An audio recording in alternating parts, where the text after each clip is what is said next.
Welcome to Big Blue Kickoff Live on Tuesday, September 26th, presented by Cadillac, the official luxury vehicle of the New York Football Giants. Thanks so much for being with us. Madelyn, Burke, and Paul Dottino with you on the show. The phone number is 201-939-4513, or find us on Twitter using hashtag GiantsChat. And as a reminder, you can find the archive of this show and our entire podcast network on the Giants mobile app, podcast platforms everywhere, and giants.com/podcast. Sorry to everyone out there that we're running a little behind today. We had to do some segments for our weekly preview show in the studio and got a little off schedule. But you know what, Dots? We're here and we're ready Indeed. to go. And so are the players. They're doing a jog through and a walk through as we speak. Then they'll be off tomorrow. And then what will then be Thursday is a football Wednesday for the team as coach tries to get them back on a regular schedule for Monday night's game against Seattle. Remember, this whole first month and a half or so is all messed up. All these primetime games really screws around with things. Yeah, Monday night's going to be the third primetime game this Giants team has already had this season. The third of 4 in the first 6 weeks of the season, which is more than any other team in the NFL in that span. How about just 3 games in 11 days? 3 games in 11 days, and then a huge gap of 11 days with no games since the last. It's going to be, 23 days it'll have been between the first time the Giants played at home and Monday night when they are back at MetLife Stadium. Yeah, it's crazy. It's crazy schedule. But this is why I've always said for the Giants to be a playoff team, they've got to get through the first 6 games 3-3. Okay, that was my litmus test. Get through the first 6 at 3-3 because this is where the landmines are. This is where the potholes are in the road. Once you get past those things, the road should kind of smooth out a little bit. So you want to try to be 3-3 or better. Now, doing better at this point is going to be hard. Yeah. Because they're already 1-2. But I don't think it's unreasonable to expect them to get to 3-3. Well, and it's tough, too, because you look at the schedule and it's one of those, at this point in the season, you're like, oh, gosh, let's throw your hands up in the air. Or it's, oh, gosh, like this is the team. I mean, the fact that the Giants lost to the Cowboys in week 1 by 40, the Giants beat the Cardinals in week 2, and then the Cardinals beat the Cowboys in week 3, just shows that none of this is really meaning anything just yet. We've still got a lot of ball game left. So can we change the overreaction Monday phrase to overreaction September? Yes. How about that? Yes. Yeah. I think by September too, especially with, we talk about this a lot, Dots, is the fact that, we don't see a lot of the starters playing in the preseason yet. And it feels almost as though September is when teams are still working out the kinks quite a bit. It takes 3 or 4 games for most teams to really find their groove. Right. Now, some teams find it a little quicker. Other teams find half of their groove. And then other teams don't really have much of a groove at all until they get through that first month of the season. For me, I think the Giants found a little bit of their groove in the second half against Arizona. I think that's more or less what this team is supposed to be, but they haven't shown it in the other quarters that they've put on the field so far. Yeah, and they got to get their own side of the field right because they got a tough schedule, tough sledding. I mean, more than half of their remaining opponents started the season 2-0. The only team that they're going to be facing that that started 0-2 is New England. Right. And of course, New England, we saw, they got the win this weekend as well. So it's going to be tough sledding for this Giants team. Primetime, too, you've seen this team struggle in primetime. Forever. Why? Forever. Why? It's forever. This goes back to the days when Alex Webster was coaching this team in the early 70s. They have never been a good primetime team. That's just that I can't explain it. It's like there's a whammy over this team when it comes to playing games after dinner. I don't know why. It just happens that way. But I will tell you this, Madelyn. In all honesty, I don't think it's unreasonable if they played to the level of their expectations. Mm-hmm. And I know that's a big if because they haven't really shown it so far. But should they be able to do that, okay, we're talking about playing, in my opinion, teams that are on that same shelf coming up here. Mm-hmm. Okay, Seattle is on that same shelf, I believe. Miami is on that same shelf, I believe. We're talking about teams that think they are legitimate playoff contenders. I don't think anyone believes Seattle or Miami are real Super Bowl contenders, but they're playoff contenders. Sure. And that's what the Giants should be. So we're talking about the same weight class. You're fighting light heavyweights in the next 2 weeks. Buffalo, however, is a legit Super Bowl contender. So that's a heavyweight. Yeah. That's another team that's along the San Francisco level. And if you want to say the Dallas level, look, we were all underestimating them early. Then it was like, well, maybe after they lost to the Cardinals, maybe they aren't a real heavyweight. I don't know. And also they lost to the Cardinals after the loss of Trevon Diggs, which is a significant blow for them. No doubt. Which, not the only defining factor in that loss, but you've got to think that took a little air out of the balloon for the Dallas Cowboys. Well, certainly they played like super heavyweights opening night against the Giants. That they did. And the Niners played like heavyweights as well. So now you're playing 2 light heavyweights and then a heavyweight in Buffalo. You got to win 2 out of the 3 to get to 3-3, which is what I was prescribing for them. We'll see if they can do it. We'll see if they can do it. And this Seattle matchup is going to be a tough one because, defensively, Seattle gives up 29.3 points per game. The only teams that give up more is Denver, Chicago, and your New York Football Giants. But offensively is where the difference is because Seattle, especially in each of the last 2 weeks, they put up 37 points offensively. So if the Giants offense can get going to keep pace with this Seahawks offense, and then the defense can maybe complete some tackles, but this is also a Seahawks defense that's going to be getting Jamal Adams back, who hasn't played since week 1 of last year when he tore his quad. So what is that defense going to look like? Is this going to be the same defense that's given up nearly 30 points a game? I would say the bigger question is, who will the Giants get back? And Brian Dable just told us this morning, about an hour or so ago, that everyone on the injured list is progressing. Mm-hmm. Barkley is actually day-to-day right now. Right. Which is a very, very big deal against the Seattle defense.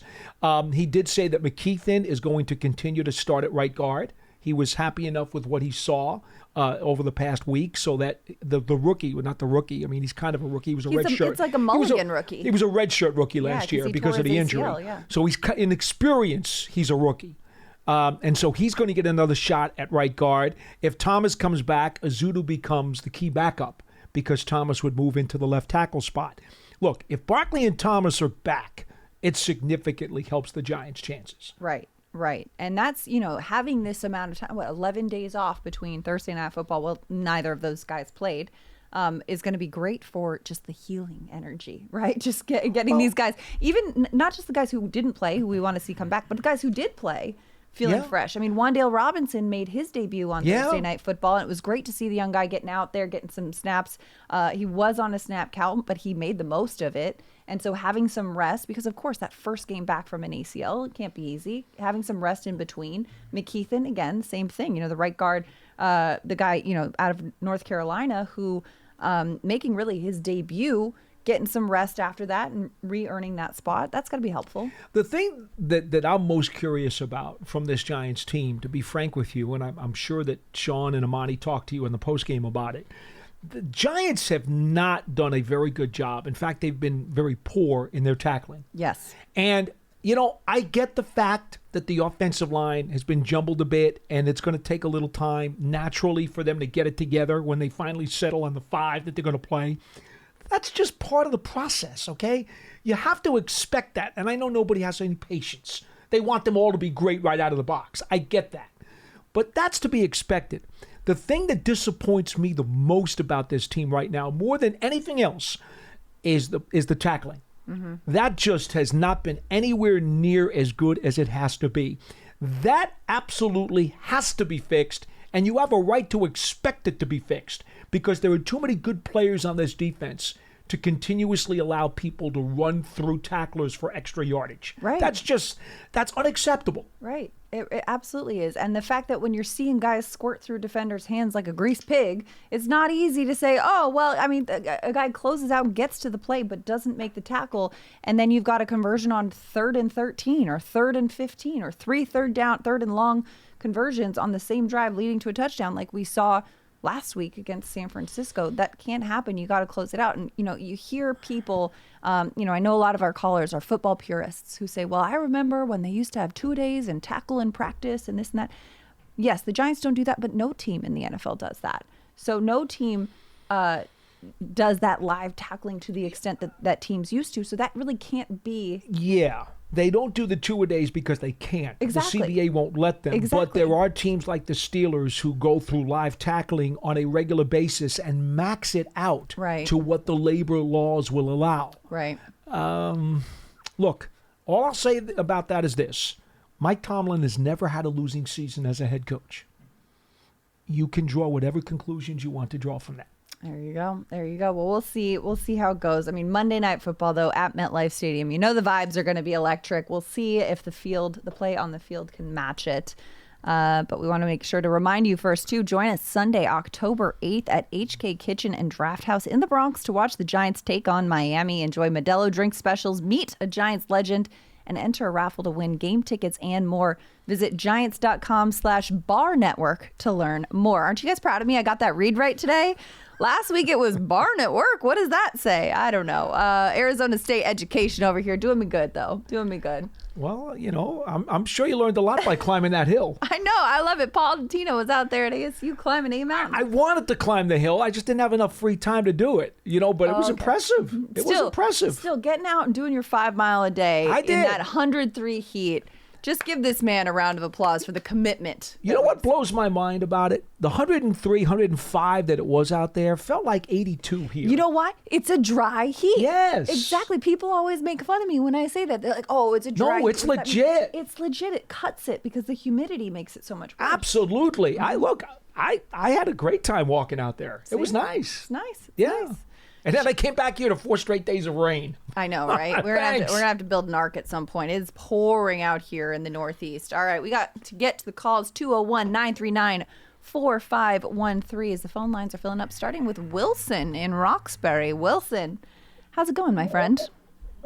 Hey, Madelyn. Hey, Paulie. Hey, listen, before I get to my point, Paulie, I want to apologize to you and John for my last call last time. I was upset, man, after the Cowboys game, and I might have crossed the line a little. And well, you were advocating violence on the field, and that's definitely crossing the line, no matter what game you're playing.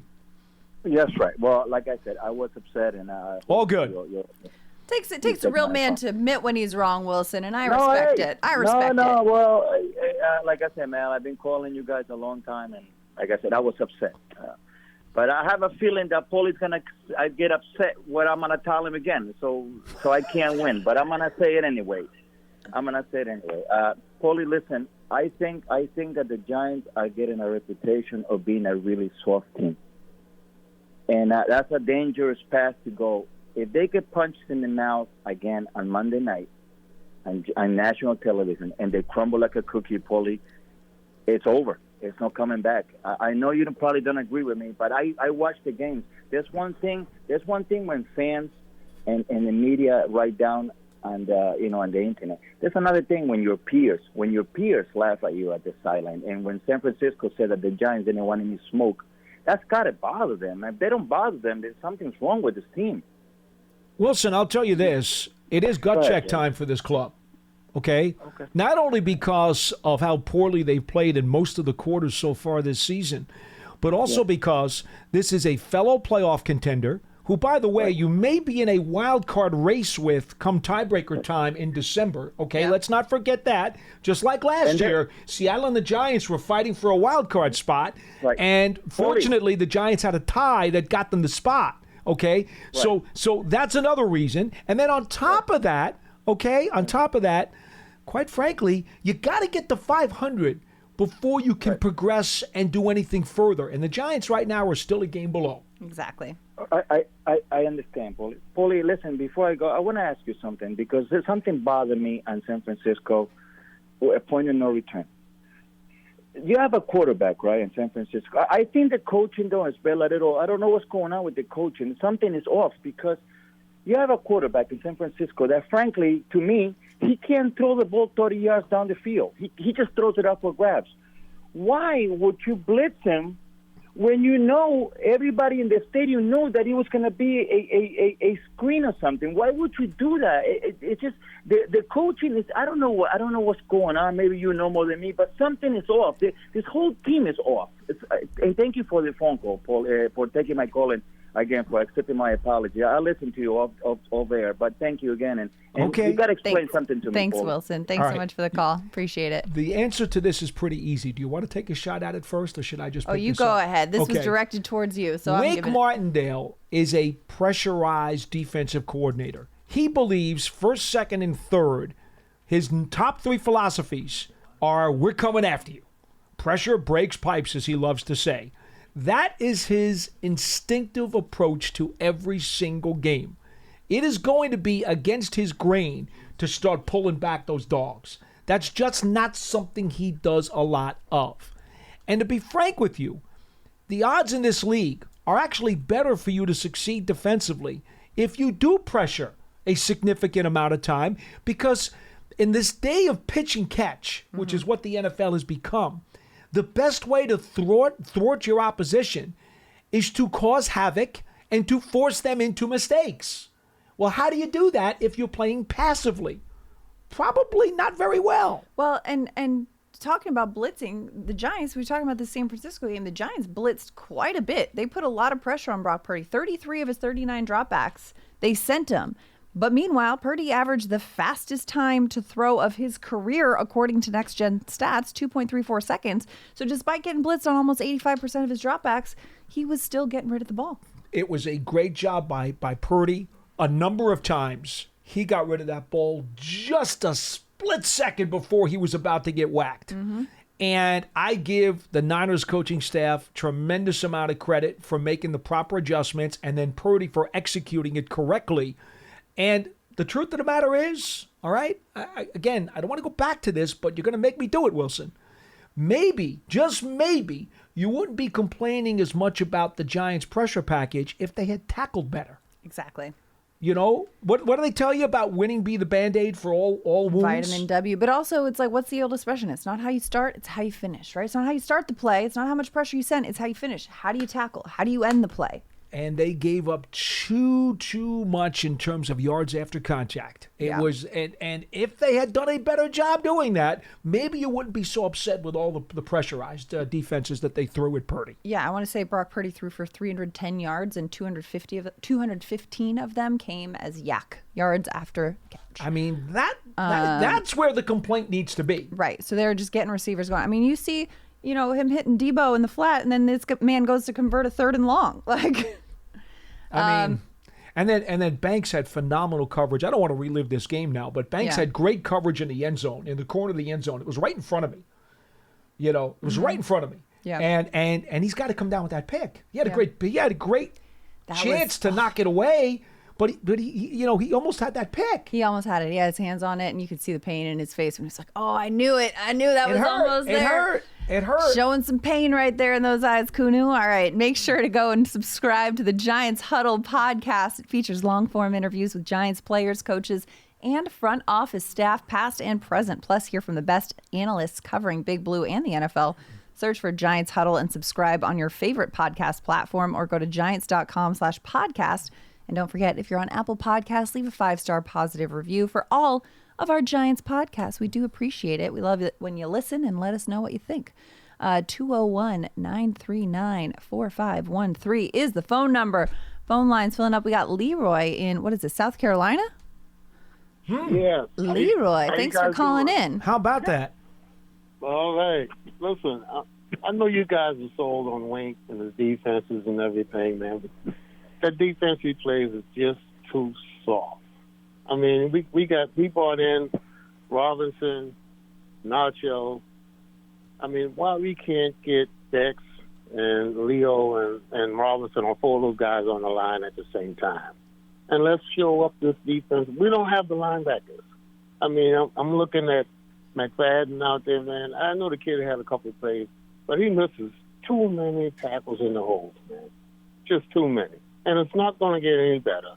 Why? And where's Beavers? Why we can't bring him up? Okay, let's take this one at a time. Let's go to McFadden first. 10 tackles, 4 tackles for a loss. He did miss a few. Sure. And he admits to that. Yeah. Okay? But quite honestly, he was probably, and I'm going to forget probably, undoubtedly was the most effective defensive player on the field, despite the missed tackles. Undoubtedly, yeah. All right? He was the most active defender on that field. I mean, 4 TFLs in a game is a big-time number. So I think you're picking on the wrong guy. Yes, he could clean up some things, but he was productive against San Francisco, so kind of back off on him a little bit if you could. Ashawn Robinson, you mentioned. He was in on 45 snaps and had 5 tackles. For a defensive tackle, that is a very productive day. I don't know why you're picking on him either. I'm not picking on him. What I'm trying to say is, when you bring in Robinson, then you take Dex out. I'm saying we need to keep all these guys in the game at the same time. Okay, now here's the thing, though. If you want to play, all right, but if you want to play 4 down linemen, it sounds like you want to go with Leonard, Nacho, Robinson, and Lawrence. You want to go 4 down. So you want to go to a 4-3. Is that what you want to do? Yeah. At least we'll be able to stop the run. Let's do something. We can't stop the pass. We're not getting there. I understand the pressure, but they still make the balls coming out too quick. Okay. And the pressure's not working. Well, to this point, you're absolutely right. They haven't done a good enough job of getting home on the quarterback. I think they only had 6 quarterback hits the other day against San Francisco. Yes. The 2 sacks and the 6 hits. You want that number to be more like 8 to 10. Okay? There's no doubt about that. But I will say this. If you commit to those 4 down linemen, you are significantly limiting the stuff that Wink wants to do, because he is much more concerned about jumbling his linebackers and his safeties, and he wants to be confusing to the offense. If you go with 4 down, you know those 4 guys are lining up with their hand in the dirt, and you know what they're doing, and you know where they're coming from. Right. You're telegraphing what you're going to do. But still, you play into the strength of your team. Right now, we don't have the linebackers. I mean, Okereke, he's not stout. He's quick, he's fast. But, some guys can go to the next level and pick him off.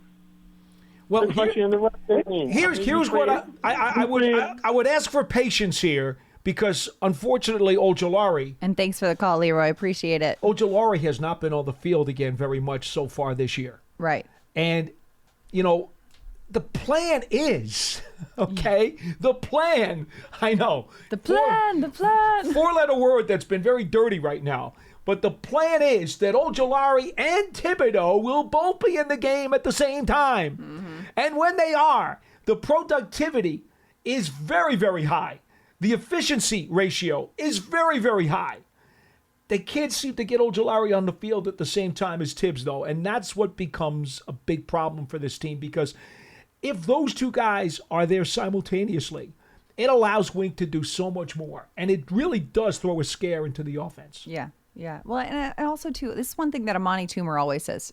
He says, you're only as good as your last 4 games in the NFL. You're really only as good as your last 4 games. And so I think right now we're hearing fans like Leroy who's saying, I don't know if I believe in this. I don't know if I believe in that. Because, yes, there have been some struggles in the last few games. But this team turns it around. This team gets healthy. This team gets Ojulari back on the field, gets that pressure back off the edge, figures out what's giving him the tackling yips or whatever. And then suddenly all these complaints, The problem vanish. is people are impatient, and they never know when or if that switch is going to turn on. Yeah. And that's fair. Right. Because none of us know. Yeah. If we all knew, we'd go buy a winning lottery ticket this afternoon, right? Yeah, wouldn't be. Yeah. So we don't know that, okay? But you have to have faith in the talent and the coaching staff that they have in the building to say, look, at some point, hopefully sooner rather than later, that switch is going to flick. Right. And when it does, this Giants team should be really, really good. And we know that this is the same coaching staff, the same core of talent that got 9-7-1 last season in a very unexpected way. And this is a tougher strength of schedule this year. And they've acknowledged that from the jump. Playing with less talent, too, Playing Madelyn. with less talent, too. And also they've acknowledged from the jump, hey, we need to close this talent gap. They're working towards that, but that's not something that happens overnight. No. I put up on Twitter the other day, I think it was yesterday, and you'd be surprised how many people did not like the comment. I said, listen, okay, it takes time to cook a terrific meal. Mm-hmm. It takes time to age cheese, or it takes time to have fine wine. Mm-hmm. Okay? The stuff does not happen overnight. When you rush it, you get a really bad meal. You get miserable cheese, or you get really bad wine. You need that stanky cheese. Okay?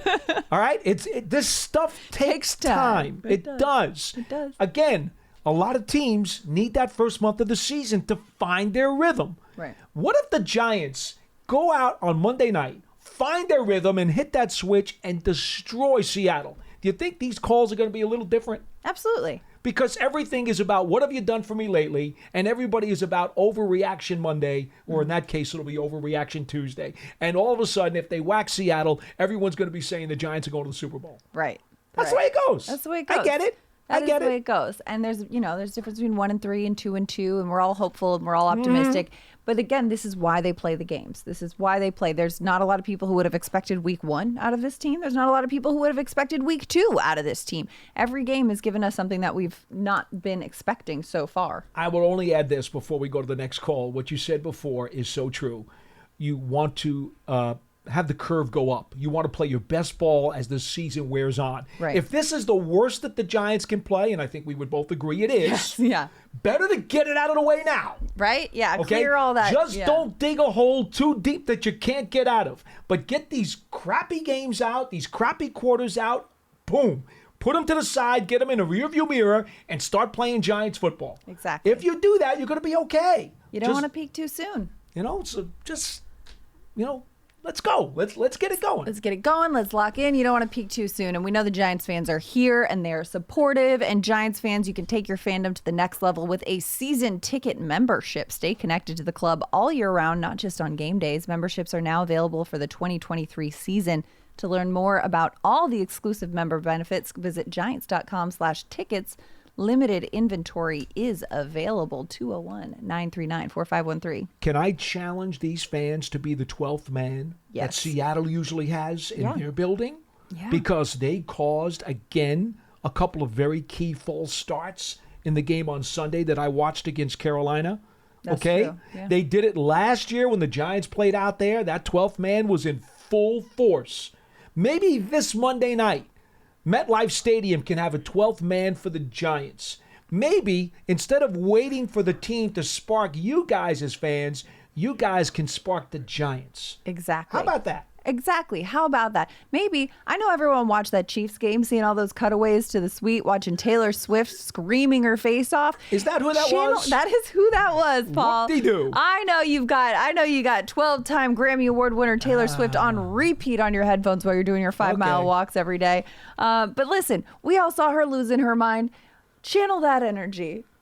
That's it. That's it. It's Monday Night Football. This team needs a win. I'm challenging the Giants fans. Help them out, folks. To bring the Taylor Swift fandom to MetLife Stadium. No, that'll land with a very select audience, but you know what? I'm happy for it. 201-939-4513. We got Tom in Stratford on the line. Tom, how's it going? Thanks for calling BBK. Hi, Matt. Hi, Madelyn. Hi, Paul. Hi. Madelyn, you're pretty fun. Thank you. Thank you. Listen, there's a couple things real fast. The most disappointing thing for me so far has been the run defense. And I agree with Leroy, and I called up last week or the week before saying the same thing. I want to see more big bodies and hard hats on the field because unless we stop the run, the game's over if we can't stop them from running on us. And they've been running pretty easily. That's that. The only other thing I want to say, too, Paul, this is for you. I feel bad for Wilson, who just called in. I didn't agree with his comment last week. I'm glad the player didn't slug the guy who hit Danny Jones because I knew we were going to get an extra 15 yards out of it. But the following day, Jonathan Casillas said the exact same thing as Wilson. That he was surprised no one hauled off and belted someone. So, Wilson wasn't that far off, okay? And guys hammered him pretty good last week, but Jonathan Casillas said the same thing. So, to be fair, Casillas did also get noted after. I was like, what are you talking about, Casillas? But he's a linebacker. He's built that way, and you're like, come on, man, you gotta, yeah. I'll check in with him and see what he said because I was not on the show, and I'll be frank with you, I didn't hear it, I didn't see it. Here's what I will say though, okay. You saw the punch that was thrown by Trent Williams at the end of the first half in San Francisco, right? You saw the punch to the face mask? Yes. Okay. Now, that's uncalled for. It's out of the bounds of the rules, and the guy should have been tossed. Yeah. In my opinion, should have been tossed. That's the kind of behavior that no coach should ever advocate, period. Right. Okay? So I'm sorry, but that's the way Wilson came off to me, and I certainly was not going to accept it. Neither was John. And that's where I stand on that. Okay, good. Why wasn't Trent Williams tossed from the game? The officials said that they did not see a clear review angle in which it was clear and unquestioned that he had a closed fist. Now, make of that what you will, but that was the official statement that came out of why the officials chose not to eject. Pretty amazing because it was, Yes. That's one of those things The where broadcast saw that angle quite a few times. they but- say, we've got to determine intent. Right. It was pretty clear what happened there. Hey, Well, but anyway, hey, it is what it is. That's not why they lost the It is what game. it is. It's not why they lost the game. Moving on. But it's not. I It's hope not. they- It's not cool behavior. I hope they improve their defense because I'm going down to Miami to see them play the Dolphins. And at the beginning of the season, I was confident about that game, but after this past weekend when they put up 70 points, I I'm know. like, uh-oh. Here's where I will agree with you. Yes, the defense against the run has to get better. We know the tackling has to get better, and that's the primary component. And I will say this: in certain situations, in certain matchups, I do believe you might see some four-man down linemen. Yeah. I've always believed that Wink might pull that out on occasion, but it's not going to be his standard D. That's just not the way he's built. It's just not the way he's built. And Tom, we thank you for the call as well. But it's just not his style. It's not his scheme. And while some people might look at it and say, oh, I can fix it, let me tell you how to do this. Everyone's got a note. Everyone's got a, armchair quarterback, armchair coach, right? I mean, I get it. When things aren't going well, everybody's looking for that magic pill that's going to fix it. How about just tackle? Yeah. How about that? Yeah. It's really nothing crazy. It's nothing fancy. It's fundamentals. This team needs to get back to the fundamentals and keeping those things clean. I mean, Kayvon Thibodeau talked about it. He's like, I need to personally, he recognized going into the season that he needed to get back to his fundamentals instead of chasing stats and sacks. As a team, I think there's a lot of that. It's like, okay, you can look at the big schematic differences, or you can just say in that exact assignment, just do your job and do it well and execute it well, and things will fall into place a lot better. Well, the other thing that needs to be taken into account, I suppose, when we talk about the defense, and it doesn't excuse the poor tackling, right, but it does somewhat explain them having to climb uphill, and that is offensively, they have not done enough to be ahead or to be with teams neck and neck in the first half of games. They've been getting handled. Their offense has not put up early points to tell their defense, all right, you're in a better situation now. You can do more of what you want to do, and you've got a little room for error. No, that's not the way these games are starting out. They're climbing uphill right from the very beginning. Well, and not just climbing uphill too, but not staying off the field. I mean, if the defense is on the field, the offense goes on for a 3 and out, and the defense is right back. I mean, this ball, it's standing on the sideline. You see the players coming off the field. They go immediately over to their position groups. They pull out the Microsoft Surface. They're looking at the plays. They're looking at, okay, here's what happened here. Here's what you did here. Here's what we need to execute better here. If the second they get over here and they start, okay, sorry, you're back in. They got no time. They got no time to have it, That point was very relevant in San Francisco. Right. They were down 20-12, one possession, one score and a 2-point conversion at the end of the third quarter. But the defense was gassed. Right.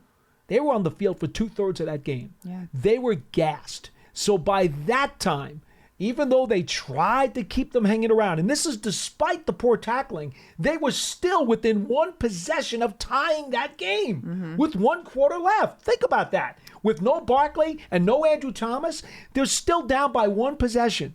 But by the time the fourth quarter came around, the defense, which had been basically inconsistent throughout the day, finally broke. Yeah. They ran out of gas. And then that's when the 49ers pulled away and just put their stamp on the game. Absolutely. We hope you don't run out of gas when you run or walk with Giants legends. Look at that pivot, friends. The Nice. Giants Foundation will host a 5K race and kids run presented by Quest on Sunday, October 8th at 9 a.m. at MetLife Stadium. Net proceeds will benefit the Giants Foundation, and all participants will receive a commemorative T-shirt. After the race, stay for post-race festivities and appearances by Giants legends and a live DJ. Register now at giants.com/5K. Again, that's Sunday, October 8th, 9 a.m. at MetLife Stadium. You don't want to miss it. What a unique event right there.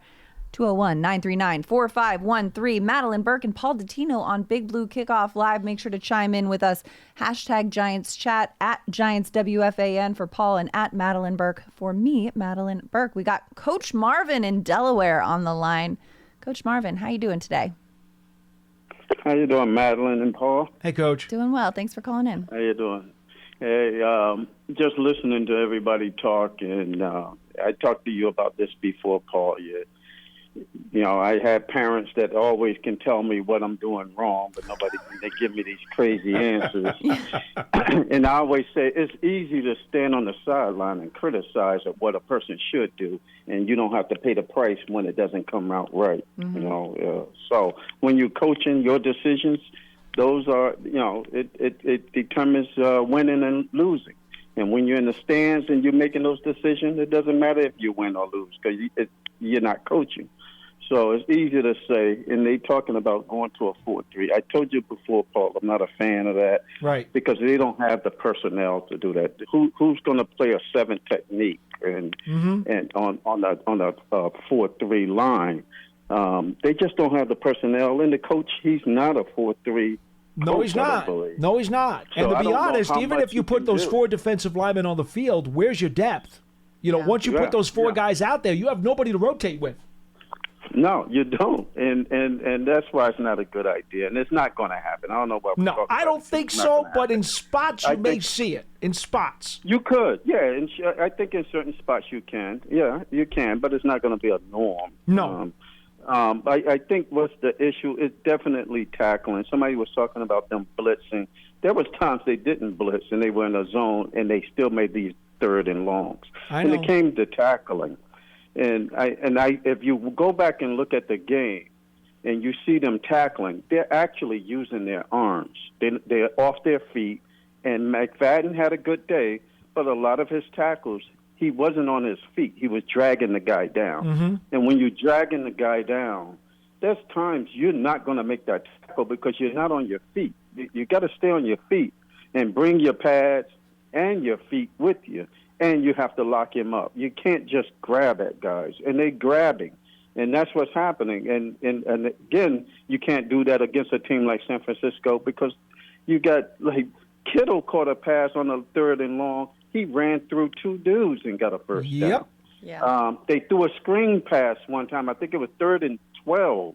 And Debo ran through like 3rd 4 and 13. people. Oof.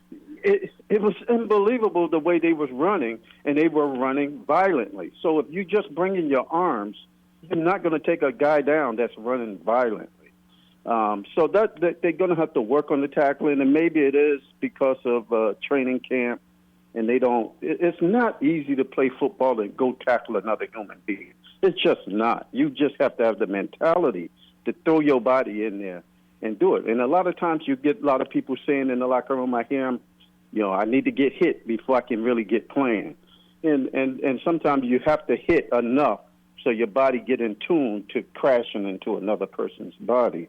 And I think that's what they're going to have to do. And to stop the run, that still is going to be tough. But it may be, maybe, I don't know, gap discipline. You have to have gap discipline to stop the run. And maybe that might be part of the issue. Not tackling and gap discipline. You know what's interesting, though, Coach Marvin? Since last year, when the Giants gave up over 5 yards a carry, which was the worst in the league, they've only given up a little over 4 yards a carry now. They've actually improved by a whole 1 yard per carry to now be kind of middle of the pack. I mean, so as bad as it may look, the rush defense is actually a lot better than it was last year. And I get that. It needs to be better. It really does. Right. And you know this as a coach, right? They say, play with your feet under you. And that's what you're talking about when you say guys are getting dragged and they're not necessarily squaring up to make the hit. I totally concur with you on that. And the only thing that I could say, Coach, and I'm going to ask you this, all right? I'm going to fire a question back at you. What would you say when you show that tape to your players? Do you scold them? Do you say, guys, look at this, we're not doing the right technique? Or do you just say, watch this, fellas, and wait for those guys to police themselves? Because every player worth a grain of salt who watches that tape and sees that he's not doing the job correctly has to know that he is not fulfilling his responsibilities to himself or to his teammates. So would you leave it to the players and the leaders in that locker room to police that, or would you kind of give them the riot act? It would be me, and in this case of my defensive coach, which was Mike Jones. It would be us too, and there's two phases to that because I'm gonna use a little bit of both of those you just said, Paul. Because when I walk off that field and I notice that's what happened, that's what I'm gonna school them on in that locker room. Mm-hmm. That we failed because we couldn't tackle today. The guy standing next to you on both sides, you let them down. You didn't help each other at all. You didn't even hold them up so your partner can help you bring them down. So they punched us in the mouth, and we stood there and allowed them to do whatever they wanted to do to us. And that's something you're going to have to bring to we can't resolve this until we play next week. And that would be what I tell them that day of that game. But when we walk in there on the next day that we have a practice, now this is a different time than when I was coaching. We're hitting. Mm-hmm. We're hitting on Tuesday. We're hitting on Wednesday. The Giants will hit, by the way, on Thursday. Full pads. They will hit on Thursday. Right. That's something they do once a week early every season. Mm-hmm. They do it once a week. We're doing it twice a week because it's true. You have to save their bodies. Mm-hmm. And even though I had kids, my responsibility is for them to be healthy. And I had to make sure they were healthy through practice. So I wouldn't pound them into the ground and come next week, they done worn themselves out. But I would have 2 days of hitting. It would be 2 days of hitting, and that would be the reason. And we would concentrate more on getting guys down and want to see them on their feet in the practice. I said, I don't want to see anybody leaving their feet. Mm-hmm. I don't want to see you diving. So every time, and if I do, I say, run the play again. And I just get that muscle memory going that they can count on themselves to be hitting and count on each other to be hitting because it's a little bit of both. They have to work at this together. Mm-hmm. They cannot do it on their own. I'm not going to sit and just let them do it on their own. I'm going to push them because they all get the same message. And if it's just the captains, they all maybe get a mushy message, but it may not even be my standard. I want them to live up to my standard. I want to be above what they think they should be doing. They're going to have to live up to my standards. And if theirs is better, then we are good. We are good. But the other thing I wanted to talk about was the offense. The receivers in these they played San Francisco. He couldn't really find anybody open. Mm-hmm. And I would like to see a lot more rub routes. Something to get guys off. I'm not going to say pick. I was just going to say, Coach, so you're advocating that blurred line between a rub route and a pick now. And the pick route, yeah. Okay, it's the same thing. It's, a rose by any other name would smell as sweet. No, the pick draws the flag. The rub route doesn't. That's the difference. But it's, the rub route is just how you package it, Put a nice little bow on it and be like, oh, what are you talking about? Coach, I agree with you. I think every game that I watch in the NFL that doesn't include the Giants seems to have a bunch of them, especially in the red zone or down near the goal line. Yes. And it just doesn't seem like the Giants do those routes enough. But right. That's, to be frank with you, I need to see Saquon Barkley back in the lineup, being Saquon Barkley again, more than anything else. That's what I need. But you're right, Coach Marvin, because it's like, you've seen these Giants receivers kind of struggle to create separation, struggle to create yak. They get a completion, but then they're going down right afterwards.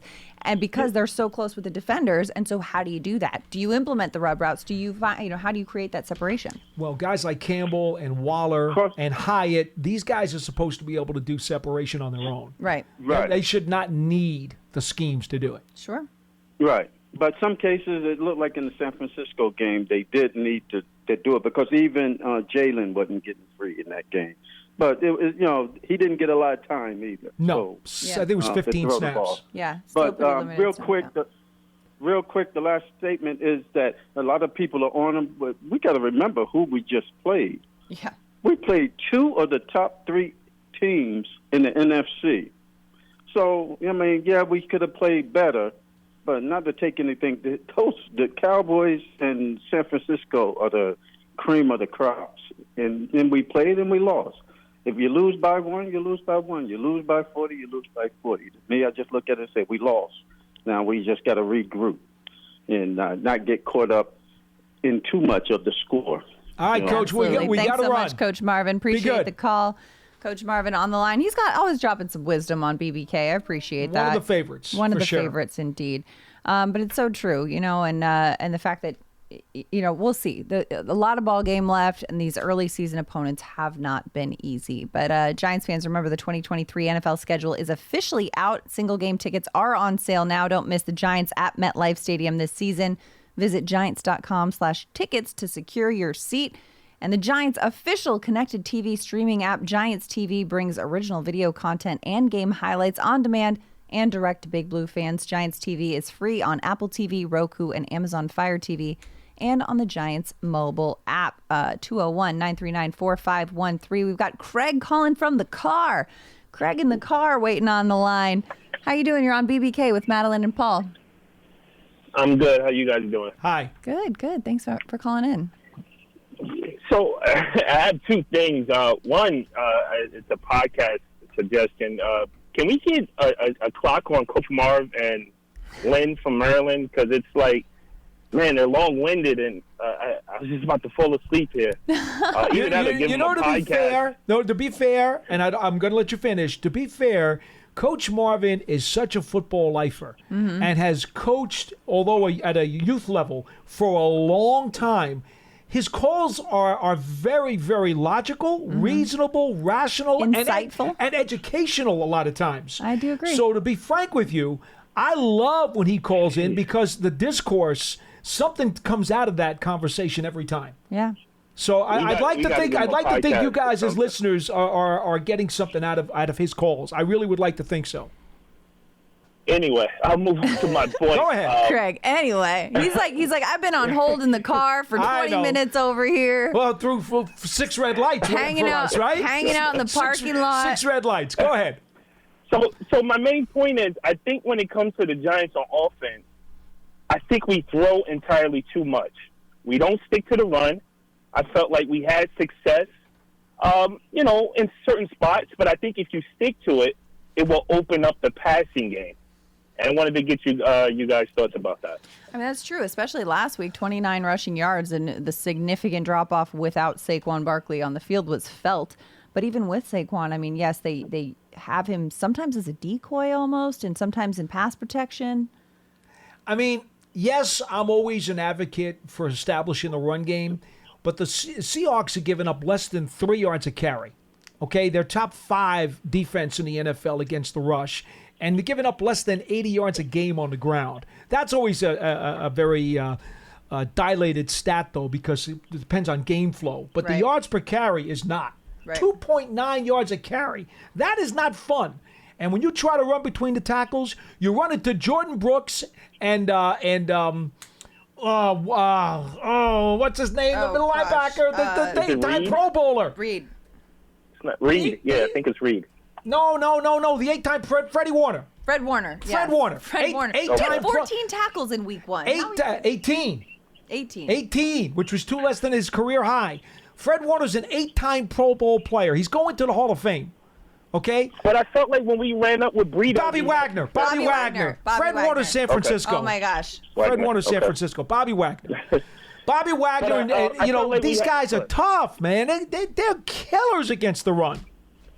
But I think if you stay consistent with it throughout the course of the game, you'll have big runs. And it's similar to what San Fran did. We stopped McCaffrey in certain spots, but then he had a 15 or 12. It's over the course of the game, it will break down.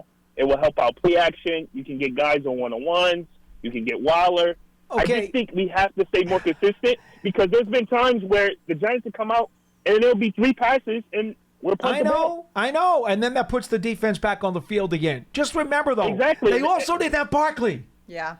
That's a big deal. Yeah, I know these other guys are good, but they're not Barkley. When there's not a threat of Saquon Barkley, the defense doesn't actually key in on the run. They're not actually. But I think we ran good with Breida and Brightwell, though. Sure.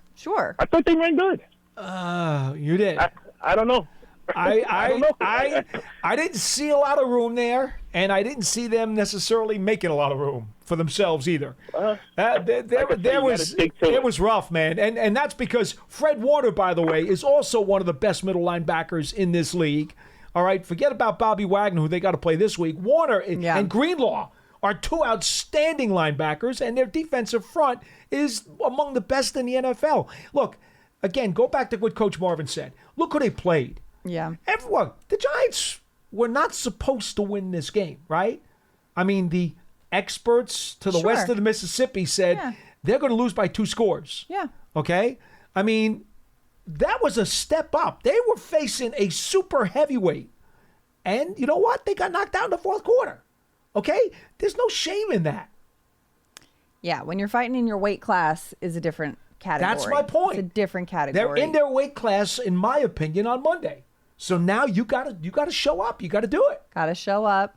Gotta dominate against Bobby Wagner and the Seahawks defense. I can't believe neither of us could conjure that name right there. Yeah, well, I was still stuck in San Francisco. I left my mind back there. You left your heart in San Francisco. With my heart. Warner and Wagner. Freddie Warner and Wagner. There you go, Pearson. And then Mo Wagner. Throw that in the mix. Yeah, right? We're just going to add in.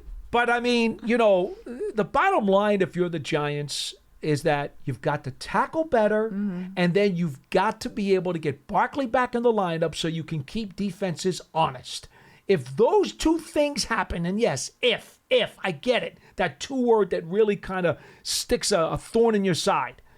Do those 2 things, and this team will be so much better. And protect Daniel Jones. Give Daniel Jones, give the quarterback some time. That offensive line allowing the most pressures in the NFL right now. Keeping the defense honest is where that starts, though, too. Yes, that's true. They're not. The defenses know. They know. Yeah. They know. The Dallas pass rush was ferocious. Cardinals not as much. San Francisco is ferocious.